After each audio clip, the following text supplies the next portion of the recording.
No es un crimen defender nuestros propios derechos como pueblos indígenas. These are the voices of climate activists across Latin America. Voices that have now been silenced forever. Esos títulos deberían de ser para las comunidades indígenas. Like that of Oscar Irad Adams, forever encapsulated in this video with Grupo Reforma, demanding water rights for indigenous groups in northern Mexico. Last year, he was shot dead in his home by a group of armed men. Estaba siendo visible, ¿no?, la desfachatez del gobierno del estado en cuanto al uso y la entrega, ¿no?, a las empresas del agua.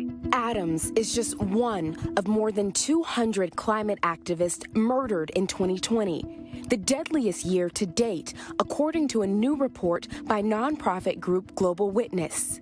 The group finds that an average of 4 climate activists have been killed every week since the Paris Climate Agreement was signed in 2015. Deaths like that of activist Berta Caceres in Honduras, Gonzalo Cardona Molina in Colombia, and Roberto Carlos Pacheco Villanueva in Peru.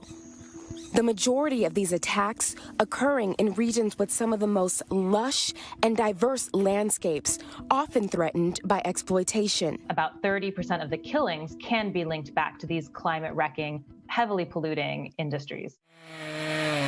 Logging and deforestation are tied to the highest number of killings, with 23 recorded across Brazil, Nicaragua, Peru, and the Philippines. Murders that go largely unsolved. These companies aren't being held to account for these killings. Governments aren't investigating them enough, and it's something that needs a change on the national and the local level. Yo creo que no importa mancharnos de tierra. This violence now posing a threat to the next generation of activists. Cada día, no el día de la tierra, cada día del año es una oportunidad más para poder cuidar y defender la vida. 12-year-old Francisco Vera has been fighting for climate protections since he was 7, traveling across Colombia and educating his more than 550,000 followers on social media. Cuando me levanto veo las majestuosas montañas de los Andes, ¿sí?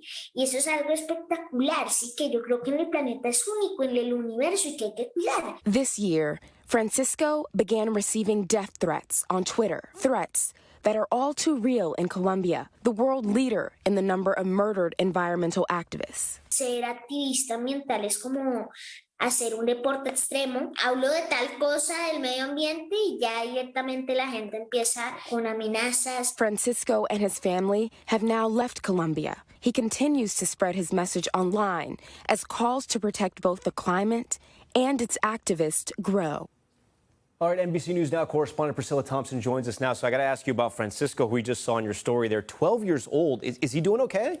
Francisco's doing fine. He's continuing his activism. But, you know, his mom says that when these threats first started happening, she reported them to the government, and they didn't act quickly enough. Although they did eventually act, assigning him a bodyguard. But the family has now left the country of Colombia. They did that for the peace and the tranquility of the family. They're in an undisclosed country that they don't want to share publicly. But he is continuing his activism, even as he continues to face those threats. So many murders in a case, in a story that's really not covered.